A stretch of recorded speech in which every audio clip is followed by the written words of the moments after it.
Magandang araw na linggo po sa inyong lahat. Ako po medyo nalilito kasi may nabasa akong mga balita na ang trust rating daw ni Marcos Jr. sa latest survey ng Publicus Asia ay negative 27. Pero nang tinignan ko ang Publicus Asia, hindi lang daw negative 27 ang trust rating ni Marcos Jr. Kung hindi, negative 57. Negative 59. I stand corrected. Negative 59. Bakit po negative 59? 14% na lang daw po ang nagtitiwala na kay Marcos Jr. and 73% ang hindi nagtitiwala, or a net trust rating of negative 59. Ibig sabihin po, halos 1.5 tao na lang sa 10 ang merong tiwala kay Marcos Jr. Or kung percentage point po yan, ay nako, 1.5 po, no? 1.5%. Tama ba ako sa aking bilang o is that 15%? Hindi. Tama po. Talagang negative 59 is 1.5% na lang ang nagtitiwala sa kanya. Ibig sabihin, yun na nga po, no? 14% ang nagtitiwala, 73. So, 7 tao, tama, 7 tao ang hindi na nagtitiwala, 3 tao nagtitiwala sa kanya. Parang ganon, no? So, negative 59 na ang kanyang trust rating. Ano pong ibig sabihin nito? Well, ang tiwala po ay yung paniniwala ng taong bayan na maaasahan ang isang leader na mamuno. Bakit po naging negative 59? Hindi ko po alam kung si GMA at the height of Hello Garci ay umabot sa negative 59. Pero, this is a record to beat. Para kasing wala na talaga nagtitiwala sa kanya. Bakit ba nawala ng tiwala ang taong bayan dito kay Marcos Jr.? Well, uda-uda po kasi nga doon sa pagiging adik. Hindi niyo po masisisi ang ating mga kababayan na mawalan tiwala sa isang adik. Of course, wala pa siyang sinasabi sa paratang na siya'y adik. Ang sabi lang niya, I will not dignify that with a response nung siya'y tinanong ng media nung lumabas yung pulboronic video ni Maharlika. Nung nagsalita ang kanyang sariling kapatid na si Manang Amy Marcos, wala rin siyang sinabi. So anong iisipin ng taong bayan? Mga paratang, may isang video na sinasabing AI, na meron namang expert na sasabing hindi AI, at ang sariling kapatid na nagsasabi na bata pa yung Marcos Jr. na yan ay adik na. At dahil wala siyang pagtanggi sa paratang, at nandyan pa nga yung Rolling Stone article na nung siya'y nag-aaral sa Oxford, siya'y tagabili ng kilong-kilo ng cocaine para sa kanyang mga barkada, siyempre ang namuong pag-iisip ng taong bayan, adik si Marcos Jr. Kaya nga doon sa huling salita ng kanyang kapatid, tinawag na talaga ng kanyang kapatid, si Amy Marcos, na bangag ang gobyernong ito. Yan ang tingin kong pangunahing dahilan kung bakit walang tiwala ang taong bayan sa kanya at negative 59 ang kanyang trust rating. Ano pa ang mga dahilan? Well, bukod sa pagiging bangag, pagiging kurakot. Alam naman natin na sa kasaysayan ng mga leader sa daigdig, ang kanyang ama ay binansagan ng Guinness Book of World Record na pinakakurap sa buong daigdig. Wala pa pong tumatalo sa record ng mga Marcos sa pagiging kurakot. At ngayon, bagamat sinasabi niya sa taong bayan, ako lang ang naghabol sa mga kurakot sa flood control scam, ang katunayan po, si Zaldico, na isang kapanipaniwala namang tao dahil siya ay naging pinuno ng Committee on Appropriations, ang siyang nagsabi na noong 2025, 100 billion ang in-insert ni Marcos Jr. at sa 100 billion, 25% o 25 billion ang kanyang binigay kay Marcos Jr. mismo.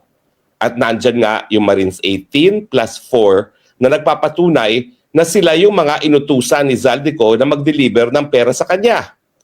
So habang nagmamalinis ang Marcos Jr., lalong bumabaho ang katotohanan. Paano mo naman mapapagkakatiwalaan ang nagmamalinis na sinasabi ng mga kapanipaniwalang mga tao na siya ay madumi? Sabi nga ng isang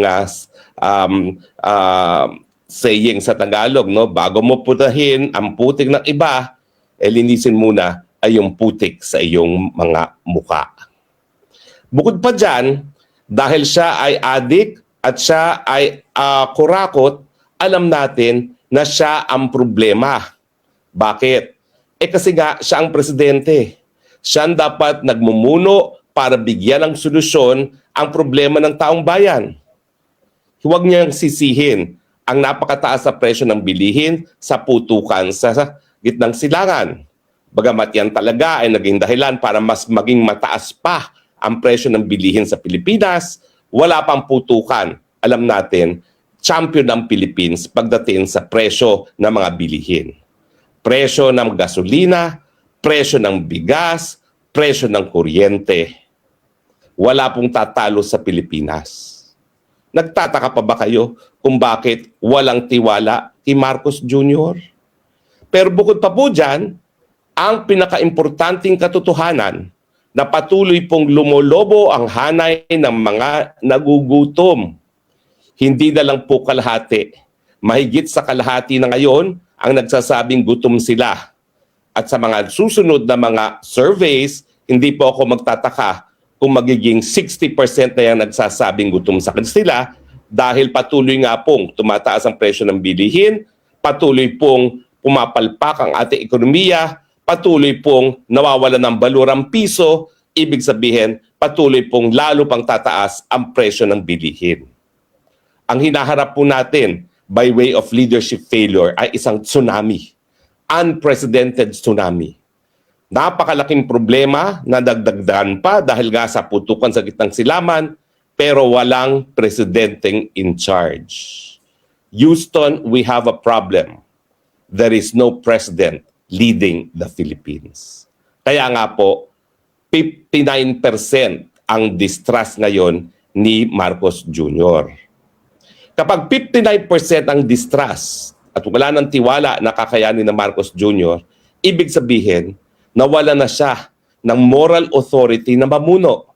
Wala nang naniniwala sa kanya. Aantayin pa ba niya na maging negative 100% yan?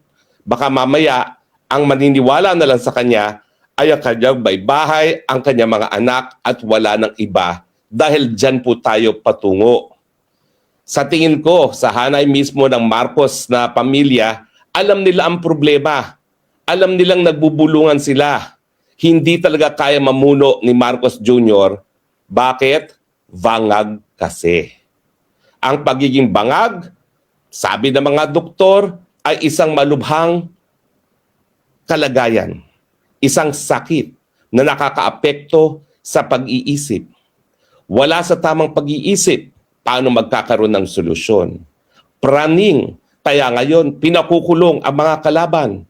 Hindi na niya naiisip na ang dahilan kung bakit lumolobong hanay na kanyang mga kritiko ay dahil na nga po sa hirap ng buhay. Hindi naman po kahit sinong kritiko ay magsasabi na palpak ang Marcos kung siya ay hindi palpak. Naisip ko tuloy mga panahon ng diktador ang Marcos Sr., at least may nakikitang mga proyekto. Alam nating kurakot, pero pag pinagkakakitaan ng mga proyekto, nung mga noon, porsyento lang. Ngayon, halos wala ng project, puro na lang pagnanakaw. Kung ikaw ay gusto magnakaw, magkaroon ka man lang ng project na makikita ng taong bayan. At siyempre ngayon, ang nakikita ng taong bayan, mga proyekto na pinakamarami ay para sa flood control na dahilan kung bakit ngayon lumalangoy sa tubig baha, lalong-lalo na ang mga mahihirap sa ating lipunan.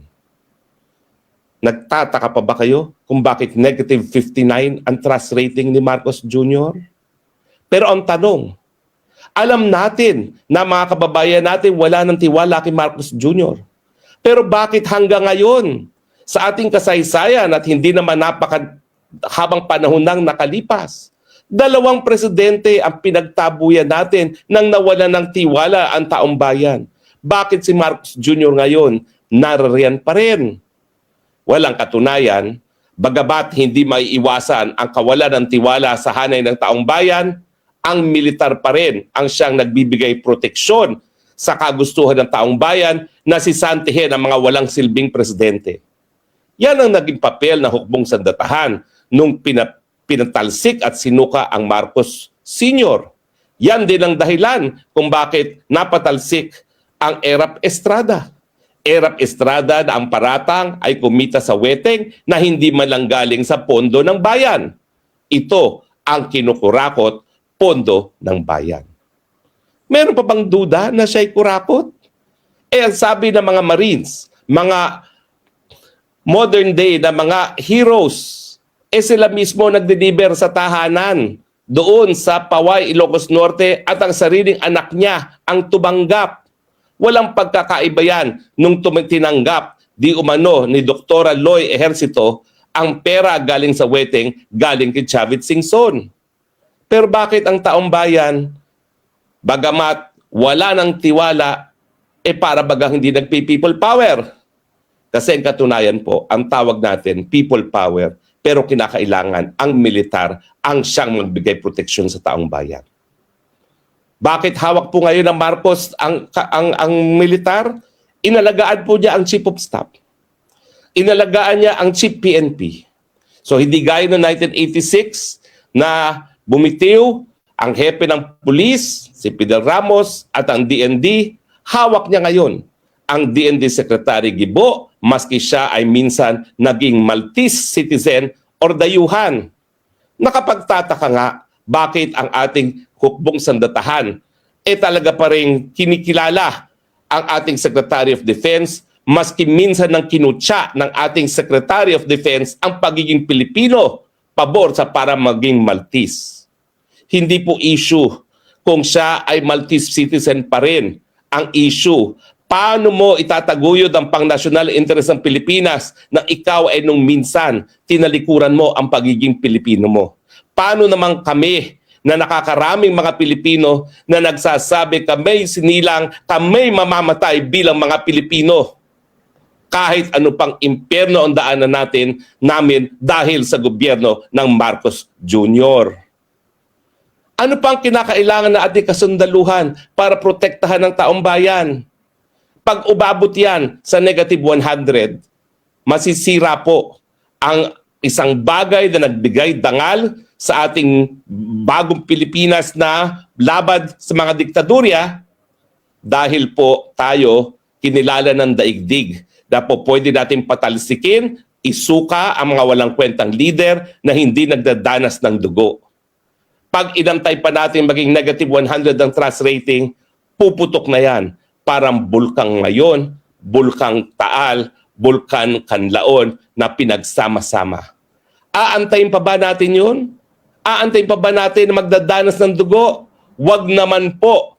Nais ko makilala pa rin ang mga Pilipino bilang nagbibigay ng tunay na demokrasya, people power na walang pagdanas ng dugo.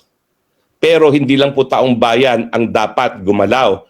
Kinakailangan po ang mga protektor ng ating sambayanan, ang hukbong sandatahan, ang kapulisan, gawin ang kanilang sinumpaang katungkulan, protektahan na ang taong bayan dahil negative 59 na ang trust rating. Wala na pong tiwala ang taong bayan. Ang tingin nila, taksil sa panunungkulan ang Marcos Jr. Ulitin ko, taksil siya sa panunungkulan dahil siya'y bangag, dahil siya'y kurakot, dahil siya'y palpak bilang isang pinuno. Hanggang kailan kayo mananahimik, mga protektor ng taong bayan? Binigyan namin kayo ng pagkakilala nung tinawag namin kayong protektor ng mamamayan sa 1987 Constitution. Nasaan kayo ngayon? Ngayong wala ng tiwala ang sambayanan sa presidente na dapat sana leader para pagbangon sa mga kahirapan, pero ngayon ay siyang dahilan dahil sa kahirapan ng taong bayan. Nasaan kayo, mga protektor ng mamamayang Pilipino? Maraming salamat po sa inyong patuloy na pagtangkilik. Ito po inyong spok sa bayan nagsasabi, I love you Philippines kahit anong mangyari. With the only country that I have, the only country that I have, maski mahirap mahalin ang Pilipinas dahil ang tagal pumutok ng mga bulkan. Pero God is good. God will provide for us. God will provide the change that we all need. God bless the Philippines. Bye for now.